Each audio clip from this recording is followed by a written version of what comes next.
guys, so nandito na kami sa bahay and after kumain ni Alexander kasi nga normally pagdating niya after school, either dinadala ko yung food sa sasakyan and then he's starting to eat. Tapos today, nakalimutan ko kasing dalhin yung yung mga food niya. So nandito, after niya kumain, umakyat ka agad guys at natulog. So he's leaving ngayon. And then, today, ang dami ko talagang nabili. Yan, nag-order ako sa Zara. Pero online lang ito. Ribang ko nga yung address ko. Yan. Hopefully, lahat ng ito, hopefully, fit sa akin. Pag hindi siya fit, pwede naman siyang i-return. Yan. Tapos, eto, nagpunta ako sa Tiki Maxx kanina. Scande Home Dishwasher Safe. May mga binili akong mga plates. Nandun yung iba sa kitchen na. Tingnan nyo. Yan. Ang original price nito, kano ba to? Kasi 190 na lang yung bili ko. Wait nga, check natin kung magkano yung price nila. Kasi sometimes, same lang. Wait, kasi yung what is this? Okay, wait. Hindi siya. Parang okay, regular price. Check na natin. Pero normally naman talaga mga 8 pound ang price. 350 lang. 350 lang yung price nito. Not so much discount. But gusto ko kasi siya. Dahil ganyan. Tapos, yan, madami pa akong binili guys. As in, parang kailangan ko na yata mag-control sa sarili ko. Ito, 4 pound naman tong pillow. Kasi marami kaming pillowcase. Pero gusto ko pa ding kasi yung ibang pillowcase ni Alexander, hindi siya super white na white. Siya, may pagka dirty white. And gusto ko talaga white na white. Magkano to? 7 pound. Not too much actually. Tapos eto naman, ang ilalagay ko dito, sell din ito sa B&M naman. 5 pound. Pero nabili ko lang siya 250 or 2 pound. Ang ilalagay ko dito, supposedly mga ganyan. Pero ang ilalagay ko dito, yung mga sa mga damit, yung mga nails, mga scissors, para at least, kasi ngayon, nasa maliit siya, super liit niya, yung lalagyan ko ngayon, and hindi siya magkasya lahat doon, so it's better here, para isa lang talaga, it's like, I know it's there. So anyway, I'm thinking, mag-unbox ako nito sa isa kong channel, kasi unboxing talaga yon. But let me open nga muna. Very dark kayo dyan, no? But sige lang. Open ko na lang muna. Nakapambahay na pala ako. Open ko na lang para sa hindi na lang unboxing doon. Like, Zara haul na lang. Yan. Meron pa ako actually yung keyring na may nag-send sa akin. Kailangan ko ding i-video. Ang hirap kasi mag-video, guys. Hindi siya easy. Especially ako, busy ako. Yan. Actually, bumili ako sa Zara ng madami this time dahil madami silang mga sale. Ito, sale lang ito. Yan. Okay, medyo malaki siya. Ang original price niya is 16 pound. Pero, ang bili ko lang sa kanya 4 pound. So, yeah, very cheap. Kaya, maganda din. Yan. Maganda din mag-sell. Maganda siya. I like it. Plain white lang. Dapat pala nag-add ako ng more white. Kasi mahilig ako sa white. White. The same lang ito. Different color. Pakibenta ko itong ibang color. Gray or charcoal. We call it. Black. Parang yun lang yata. Tatlo rin yata yung color. Kaya kinuha ko lahat ng tatlo. The same lang siya. Turtleneck. And it's thick. So, pwede din siyang pang winter. And then, kumuha ako ng trouser. Ito. Hopefully, fit to sa akin. Ano naman to? 50 pound. Pero ang bili ko nito is only 20 pounds. So, 30 pound discount. Ganyan lang. Hopefully, yung ating underwear hindi masyadong kita.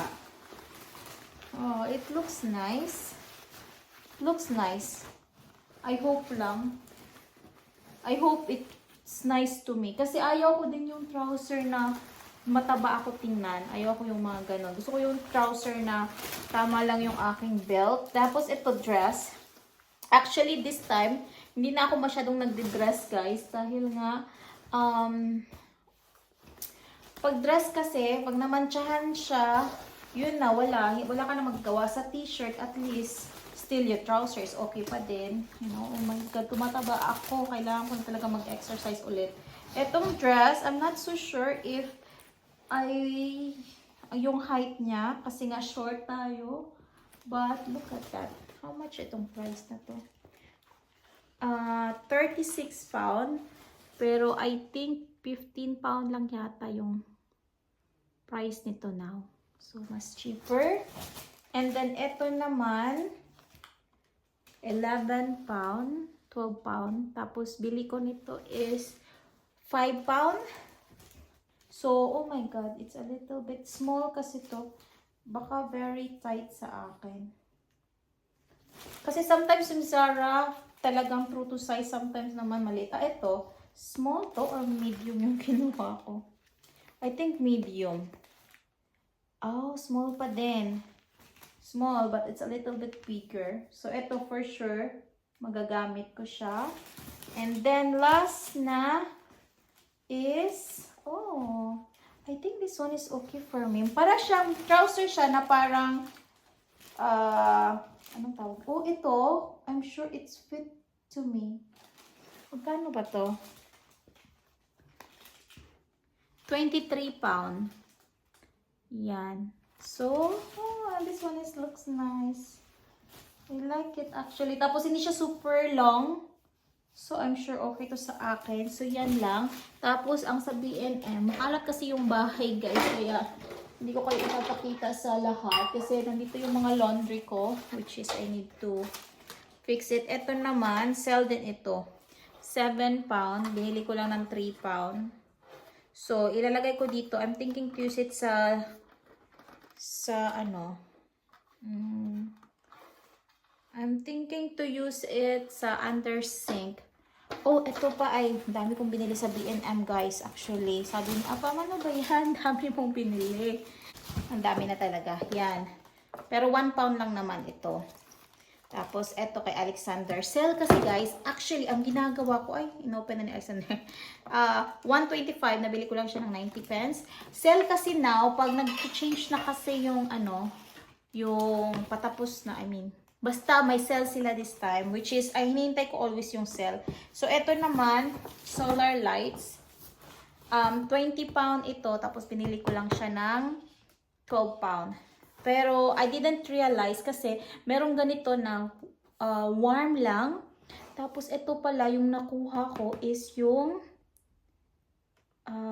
multicolor. So, ang gagawin ko, bibili ako nung isa na warm lang. Warm yung color. So, pwede siya ilagay now. And this one, sa Christmas na lang ito. Yan. And then, cool na talaga, no? Para may makontent. And then, this one naman, fabric steamer. Actually, meron na akong steamer this time. Pero ano kasi siya, 5-in-1. Yung parang pwede din siya panglinis. You just change yung head. Mas malaki siya. But this one is para lang talaga sa fabric or yung mga clothes. Kasi ako talaga, hindi talaga ako mahilig mag-iron. But, meron ako mga damit dito na hindi ko sinusuot dahil ano siya, ano tawag doon? Yung hindi siya, anong tawag doon? Yung parang, ang hirap pag Tagalog. Ano siya, hindi siya iron. So, ito, kailangan ko to. And, mura lang siya. 60. Napakita ko na siya sa inyo, diba? Wait lang. Oh my God. Ang iba nandun pa sa ano, sa bag. Meron din ito. I like this one din. Dami na. Eto, Medicine Alexander, of course. Kasi may medicines pa siya ngayon, but I always grab extra. Tapos, eto, cappuccino. Dalawang box, pero yung isa nandun na. Tapos, eto, Dettol. Kasi spray sa toilet, kitchen. Yan yung ginagamit ko, guys. Oh, yung palang para sa clothes ko din, yung laundry bleach. So, yan. 99% it can kill. Ito yung favorite ko. Sometimes yung fragrance yung gusto ko. Then, this one, ano to? 2 pound? 2 pound droplet feeder. This is for my orchid. Kasi may orchid ako dito. Yan ay. So, kailangan ko. Tingnan nyo guys. Pakita ko kahit makalat. Yan. Nandyan yung orchid ko. So, ito yung gagamitin ko. Nandiyan kasi yung laundry. Magpo-fold pa ako ng laundry. Nakakahiya naman kasi ko ipapakita. And then, here, meron pong actually akong binili nasa labas. Hindi ko na lang kukunin. Tapos here is like for my yan. Kasi nagsistraight ako ng buhok at nagbo-blow dry hair tool organizer. 4 pound. Binili ko siya ng 2 pound kasi sell nga. Kung hindi sell, hindi ako bibili. Pero sell kasi 2 pounds. So, yeah, it's good kasi, ano siya, heat-resistant silicone. So, after kong gumamit, at least I can directly put it here kasi nga, I'm sure hindi siya magkakaproblema. Ah, okay, here ay, meron siya dito. Tapos, soon, bibili ako ng mga, fridge organizer kasi yung fridge namin guys sobrang liit niya, so kailangan talaga i-organize para I can really maximize. Yan, tatlo itong plate. Asan yung iba kong binili? Oh my god, I think nasasakyan pa siguro yung iba. Tapos meron akong binili sa Zara na doon ko talaga siya binili, but I'll give it to somebody. Tapos yung sa Primark guys, dami ko din binili sa Primark. But mga sell, wait nga, ipakita ko sa inyo. Basta ako talaga, problema ko lang talaga is-sell. Pag may sell, yun na. Wala tayong magagawa. Mabibili na yan. Nakataas lang siya ngayon dahil nagpapahinga kasi long yung movie. Oh my god. Wait, i-arrange ko muna to kasi mamaya mag-ano ko sa isa kong channel. I'm not so sure kasi nga busy ako sa pagre-reel. Ito pala is sa Aldi. Yan. Pinili ko siya guys dahil ano lang siya, 5 pound tapos 4 sets na siya. So nakamura ako. 5 pound lang. So it's like 250 each, which is mura siya. Ano, yeah, 250 each. 2 sets, 250. So mura siya. So I bought it, but it's like for 8 to 9. Para, you know, kasi ang daming damit ni Alexander for 6 to 7. And 5 to 6, madami pa siya. And 6 to 7. Tapos ngayon, 8 to 9, slowly bumibili ako. Tapos ito sa Zara, kasi 10 pound. 10 pound yung bag. Kaya ginaganyan ko kasi sometimes maybe I need it. Tapos ito naman, bibigay ko to sa friend na anak niya, ano lang, from 23 pound, naging 8 pound na lang siya. So, diba? Katipid tayo. Yan. Actually, gusto ko talaga yung Zara kasi sa Primark. The problem lang is, yung content ko, ito pala, binili ko to sa Sainsbury's. Yan. Kasi, from 11 pound, 3 pound. Talaga guys, kung nanonood kayo dun sa isa kong, ano po itong price? Ito naman, pang ano to siya, pang winter. Kung nanonood kayo sa isa kong channel guys, mga ano kasi doon, shopping. Tapos yung so pumupunta ako sa mga shops para mag-video. So after mag-video, yun, may nabibili na tayo. Ito, binili ko to kay Alexander. Pang ano naman to, 6 to 7 years old. Yan. Formal. Baka kailangan nila something. And gusto ko kasi sa Alexander, nagsusuot siya ng ganito, smart look, how you call it. Yan. 2 sets siya. 1, wait nga, fix nga natin. I don't know how they put it. Ganyan or ganyan. Maybe ganyan. Yan. 'Di ba? It's like a navy blue. Not navy blue. I don't know. Like that. Nakikita ba sa camera? Tapos yung trouser. Oh my God, so bright. And, oh my God, ito. Ito lang ba? Parang ang dami kong binili. Parang nasa taas na yata yung iba or kinuha na ni Alexander. Ito naman, sleeper. Ano lang to? 7 pound, pero binili ko siya ng 4 pound yata or 3 pound. Yeah, basta sell siya. 11. Yan. I think next time bibili pa ako ng bibili ako ng more na higher. I mean, the size is higher. Oh my God, meron pa pala ako isang bag last time. Oh God, ang dami. Tapos na yon, bumibili ako always sa Primark kasi may mga sale din silang mask. So, 75 pence. Normally kasi ang mask is 1 pound talaga. Pinaka-cheap. Meron pa ako guys. Wait nga, kunin ko para ano ba? Ipifilm ko pa ba to or hindi na? Kasi doon talaga sa isang channel ko, pinapakita ko anong mga binibili ko. But I'm not so sure kasi nga, kailangan ko pa maglinis ng bahay. Guys, oh my God, ito yung last week talaga. Ayan. Doon na napakita ko na ba to sa inyo. Yan. Sell ito. 5 pound from 10 pound. Yan. Adik sa sell. Ito naman, 1 pound from 5 pound. Yan. Kahit hindi ako mahilig sa hot kasi nga, I get dizzy. So, yan siya. Oh my God. Yan. Tingnan nyo yung price. Okay. Ito naman, sell ito din. Parang 1 pound lang din to. Baka ibenta ko to guys kasi meron naman akong ito din. Di mo bunga itong mga price na. Yan, 4 pound lang siya. Para kay Alexander naman to 5 to 6. Actually, dapat pala 6 to 5 yung binili ko kasi meron pa siya madaming trouser.